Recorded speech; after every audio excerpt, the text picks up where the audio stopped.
ध्यान लगाने मैं चलूं, ध्यान न लगे मेरा, हे बुद्ध आप ही कर दो इस बार मेरा बेड़ा। जी हाँ दोस्तों, जहाँ भी हम ध्यान लगाने की कोशिश करते हैं तो हमारा ध्यान ही नहीं लग पाता, या फिर हमारे मन में शंका रहती है कि हमें पता ही नहीं होता कि ध्यान क्या होता है और कैसे लगाया जाता है। इसी दुविधा का हल भगवान बुद्ध ने बड़े ही सरल शब्दों में किया हुआ है। भगवान बुद्ध ध्यान की प्रतिमा माने जाते हैं और उन्होंने जितने सरल तरीके से ध्यान की विधियाँ बताई है और किसी ने भी नहीं बताई। यह कहानी पूरी सुनने के बाद आपको ध्यान के बारे में कोई भी शंका नहीं रहेगी। तो चलिए कहानी को शुरू करते। एक बार गौतम बुद्ध के पास उनका एक शिष्य आया और उनसे बोला, बुद्ध मुझे आपके सानिध्य में 3 साल हो गए। मैं रोज आपके बताए अनुसार ध्यान लगाता हूँ, फिर भी मुझे 3 साल में ध्यान से कुछ भी प्राप्त नहीं हुआ। वही मेरे मित्र कहते हैं कि उन्हें ध्यान से कुछ ना कुछ प्राप्त हुआ है, पर फिर मुझे क्यों नहीं हुआ। मुझे माफ़ करे बुद्ध, पर अब मेरे मन में यह विचार आने लगे हैं कि ध्यान से कुछ मिलता भी है या फिर यह मिथ्या है, क्योंकि मुझे तो आज तक कुछ भी नहीं मिला। और जो लोग कहते हैं कि मुझे ध्यान करने से यह प्राप्त हुआ वह प्राप्त हुआ, मुझे लगता है कि वह सब झूठ बोलते हैं। आपने ही कहा था कि अपनी बुद्धि से खोजो, और अब इतने वर्षों तक ध्यान करने के बाद मुझे ऐसा लगता है कि ध्यान से कुछ नहीं मिलता। आप ही मेरा मार्गदर्शन करें। बुद्ध मुस्कराए और बोले, इसका जवाब कल सुबह ध्यान सभा में दूंगा, तुम वहाँ आना। अगले दिन बुद्ध सभी को इकट्ठा करके उपदेश देने लगे। उन्होंने कहा, आज मैं तुम्हें एक ऐसी कहानी सुनाऊंगा, उसे तुम बस एक कहानी की तरह सुनना और समझना। पूरी तरह से एक काल्पनिक कहानी है। एक गुरु ज्ञान के लिए बहुत प्रसिद्ध थे। कहा जाता है उन्होंने एक सोने का पहाड़ शीश हीरे का बना हुआ था, उसे खोद लिया था, जिससे उन्होंने ज्ञान की प्राप्ति हुई। वह पहाड़ पर अकेले रहते थे। उन्होंने किसी को भी अपना शिष्य नहीं बनाया। काफ़ी समय बाद 3 भाई उनके शिष्य बनने के लिए उनके पास गए और उनसे ज्ञान करने को कहा।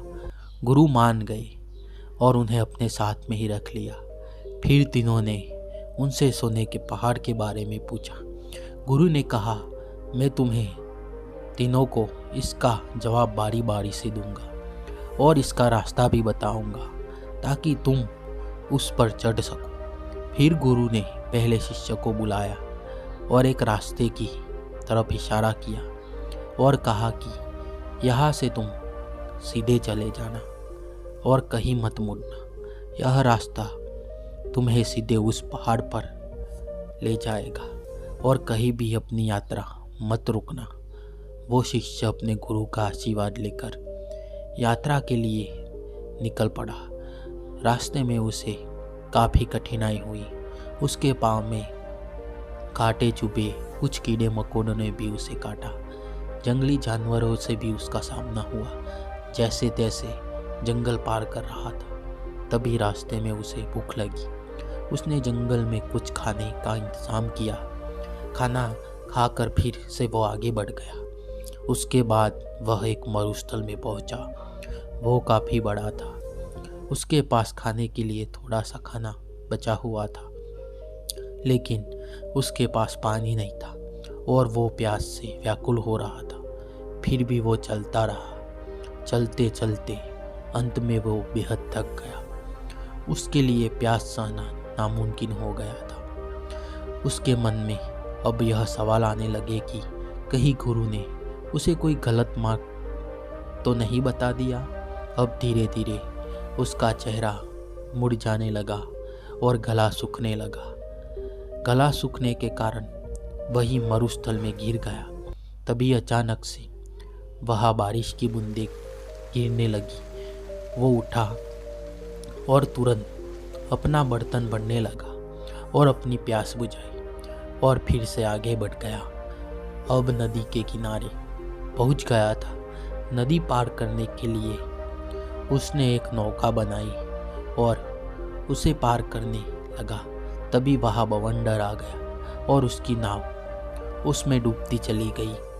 वो आदमी भी पानी में डूबने लगा और डूबते डूबते सोचने लगा कि गुरु जी ने ये कैसा मार्ग बताया है। यहाँ तो बार बार मैं मौत के करीब जा रहा हूँ, कहीं मैं नहीं बचूंगा। तभी वहाँ कुछ लोग पहुँच गए और उस शिष्य को बचा लिया। वो पास के गांव के मछुआरे थे।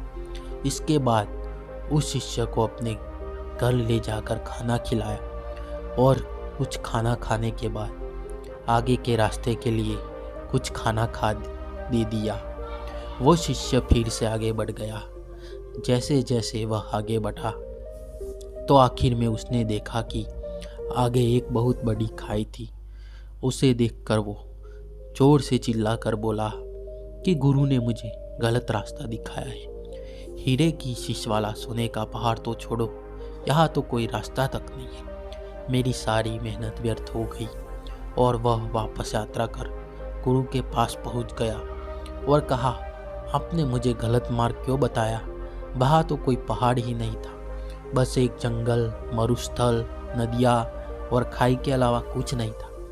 वहाँ पर गुरु ने कहा, तो तुमने इन सब से क्या सीखा? शिष्य ने कहा कि मैं कुछ सीखने के लिए थोड़ी गया था, मैं तो सोने के पहाड़ को खोजने गया था जो मुझे मिला ही नहीं। उस रास्ते से मैं क्या सीखता? रास्ता लंबा था, बेहद कठिन था। उसे पाने की चाह में मैंने सब पार कर लिया, लेकिन इतनी मुश्किलों के बाद भी मुझे कुछ नहीं मिला। तब गुरु ने कहा, तुम रुको, मैं तुम्हारे दूसरे भाइयों को भेजता हूँ। शिष्य ने कहा, उन्हें भी वहाँ कुछ नहीं मिलेगा। अरे वहाँ पर तो कुछ है ही नहीं, उन्हें क्या मिलेगा? जब गुरु ने अपने दूसरे शिष्य को आशीर्वाद दिया और वह भी उस मार्ग पर निकल गया, कुछ दिन के बाद वह भी वापस आ गया। तो गुरु ने पूछा, तुम्हें वो पहाड़ दिखा? शिष्य ने कहा, नहीं, मुझे कोई पहाड़ नहीं दिखा। वहाँ तो बस एक खाई थी। मुझे लगा शायद मैं आपके बताए रास्ते से भटक गया हूँ, इसलिए मैं आपसे रास्ता पूछने आ गया। तब गुरु ने पूछा, तुमने इन सब से क्या सीखा? शिष्य ने कहा, गुरुदेव, मैंने अपनी पूरी यात्रा एक जंगल से शुरू की और उसे पार करते हुए आगे निकल गया। मैंने यही देखा कि कैसे सारे जीव एक दूसरे पर निर्भर रहते हैं और एक दूसरे का खाना भी बनते हैं। उसके बाद मरुस्थल में पहुंच गया। वहाँ पूरे रास्ते में पानी के लिए मैं व्याकुल रहा। एक समय के लिए मुझे ऐसा लगा कि मैं मृत्यु के करीब आ गया हूँ। तब मैंने समझा कि जीवन का मोल क्या होता है, एक सांस की कीमत क्या होती है। तब मैंने आकाश से अमृत को बरसते देखा। तब उस पानी को पीकर मुझे वापस जीवन मिला। वो पानी बेहद ही मीठा था। तब मुझे एहसास हुआ कि पानी ही असली अमृत होता है। उसके बाद एक नदी के पास पहुंचा। वह बेहद सुंदर थी। उसका पानी बहुत साफ था। वहाँ पर बने बांस के पेड़ों को काटकर मैंने एक नौका बनाई, जिसके द्वारा मैं उस नदी को पार कर रहा था। तभी वहाँ पर एक तूफान आ गया। मैं डूबने लगा तो मुझे कुछ मछुआरों ने वहाँ पर बचा लिया। तब मुझे एहसास हुआ कि मुसीबत के सामने हम हमेशा चाहते हैं कि कोई हमारी मदद करे, लेकिन हम कभी किसी की मदद नहीं करते। उसके बाद उन मछुआरों ने मुझे अपने घर ले जाकर भोजन कराया। वहाँ मैंने देखा कि कैसे लोग भूख के मारे तड़प रहे हैं। एक बेहतर जीवन के लिए तरस रहे हैं। कोई बीमार है तो कोई किसी का इलाज चल रहा है, कोई पत्नी अपने पति के वियोग में रो रही है। मुझे जड़ी बूटियों का थोड़ा ज्ञान था, जिसके कारण मैंने वहाँ एक बीमार बच्चे का इलाज किया और उसे ठीक कर दिया। तब मुझे महसूस हुआ कि दूसरों की मदद करने से कितना सुकून मिलता है। उन मछुआरों के पास खुद के लिए खाना नहीं, फिर भी उन्होंने मुझे भोजन कराया और रास्ते के लिए भोजन भी दिया, जिसे लेकर मैं आगे की यात्रा पर निकल गया। उसके बाद आगे मैं एक खाई के पास पहुंच गया। वह मुझे एकदम शांत लगी। वहाँ किसी की आवाज़ सुनाई नहीं दे रही थी, बस मैं अपनी सांसों को सुन रहा था। उस समय मुझे लगा कि मैं आपके बताए रास्ते से भटक गया, क्योंकि वहाँ कोई भी सोने की चट्टान नहीं थी।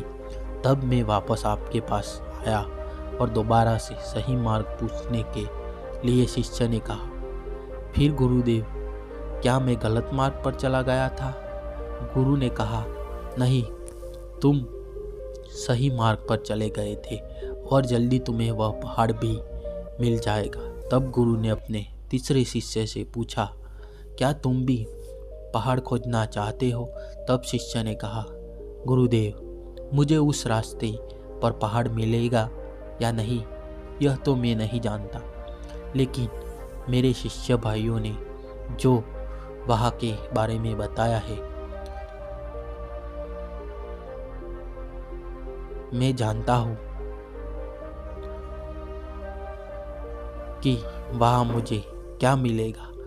तब तीसरा शिष्य गुरु का आशीर्वाद लेकर यात्रा पर निकल पड़ा। कुछ दिन बाद वो शिष्य वापस आ गया। गुरु उसे देखकर समझ गए थे कि उसे वह पहाड़ मिल गया है। उसके चेहरे पर अलग ही चमक थी, वो काफी शांत था। शिष्य ने गुरु को प्रणाम करते हुए कहा, हे गुरुदेव, आपने जो मार्ग दिखाया उसका मैं बहुत आभारी हूँ। मुझे वह सोने का पहाड़ मिल गया जिसका शीश हीरे का बना हुआ है। यह सुनकर बाकी दोनों शिष्य बोले, क्या तुम्हें वो खाई मिली? तीसरे शिष्य ने कहा, हाँ, मुझे मिली थी। मैंने भी वह सब अनुभव जो तुमने किया था। आखिर में मुझे वो खाई मिली जहाँ अपार शांति थी। इतनी शांति मुझे कहीं नहीं मिली। मुझे पता था मैं सही मार्ग पर हूँ, पहाड़ यही है। उसे ढूंढने के लिए मैंने खाई में कदम बढ़ा दिया। उस समय मेरे मन में भी बहुत आशंकाएं थी, लेकिन मैं 2 बार मृत्यु को करीब से देख लिया था, इसलिए मुझे उसका भय नहीं था। मुझे बस वो पहाड़ ढूंढना था और मैंने अपना कदम उस तरफ बढ़ा दिया।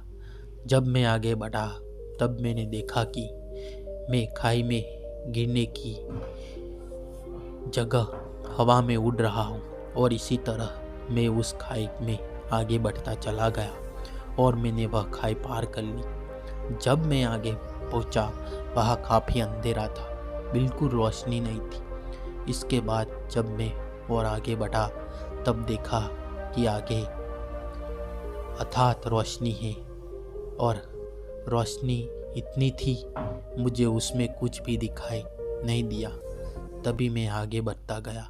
उस समय भी मैं बेहद डरा हुआ था, काँप रहा था, लेकिन फिर भी मैं आगे बढ़ता रहा और अंत में मुझे वह सोने का पहाड़ मिल गया जिसका शीश हीरे का था।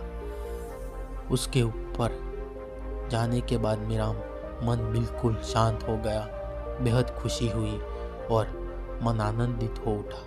कहानी पूरी होने के बाद बुद्ध ने सबसे पूछा कि तुमने इससे क्या सीखा? तब बुद्ध के शिष्य उनके सामने हाथ जोड़कर खड़े हो गए और कहा कि बुद्ध, उन तीनों शिष्यों के गुरु ने जो रास्ता दिखाया था वह रास्ता उनके अंतर्मन का था। पहले शिष्य की लगन और निष्ठा सही थी, लेकिन महत्वाकांक्षी था। उसने मार्ग में आई किसी भी चीज़ से कुछ भी ज्ञान प्राप्त नहीं किया। वह पूर्ण रूप से महत्वाकांक्षी हो गया था। उसके मन में बस वो पहाड़ चल रहा था, जिसकी वजह से वो आसपास की चीज़ों से कोई भी सीख नहीं ले सका, जबकि उसके आसपास ज्ञान ही ज्ञान था। दूसरे शिष्य ने सब देखा और समझा कि प्रकृति कैसे काम करती है, जीवन कैसे जिया जाता है, मौत के समय कैसा लगता है। उसने मौत और सांसों के मूल्य को समझा। उसने अमृत को पहचाना कि पानी ही अमृत है। वो आखिर तक गया और वो उस छोर से वापस आ गया जहाँ उसे मंजिल मिलनी थी। वो उस खाई को देखकर घबरा गया था जिसकी शांति उसको पसंद आई थी, लेकिन वो यह नहीं समझ पाया कि वो ही उसका रास्ता है। वो उसे गलत मार्ग समझकर गुरु के पास वापस लौट आया, लेकिन उस यात्रा से उसने कुछ पाया। लेकिन तीसरे शिष्य में उस पहाड़ को पाने की कोई जिज्ञासा नहीं थी, बस तो उस मार्ग को जानना चाहता था, उसे देखना चाहता था जो उसके साथियों ने देखा था। आखिर में वही हुआ। उसने हर चीज़ अनुभव की।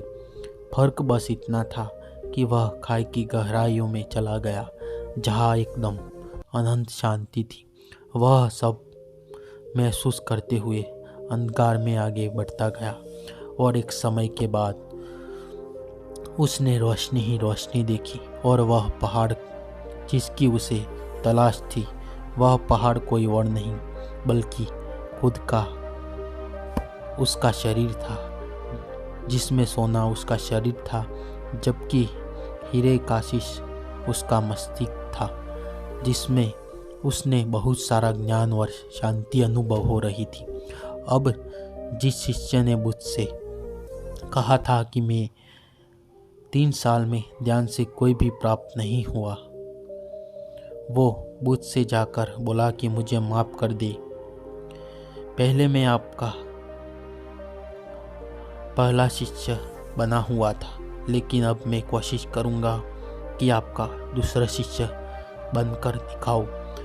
अब मेरे मन में कोई भी दुविधा या सवाल नहीं है। दोस्तों, हम सबका ध्यान मंजिल की तरफ होता है, लेकिन असली आनंद तो रास्ते का होता है, मार्ग का होता है।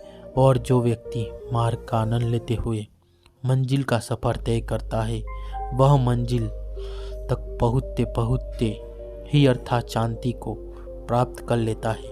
और जो आदमी मंजिल पर पहुँचने की चिंता करता है, वह मार्ग का आनंद ही नहीं ले पाता।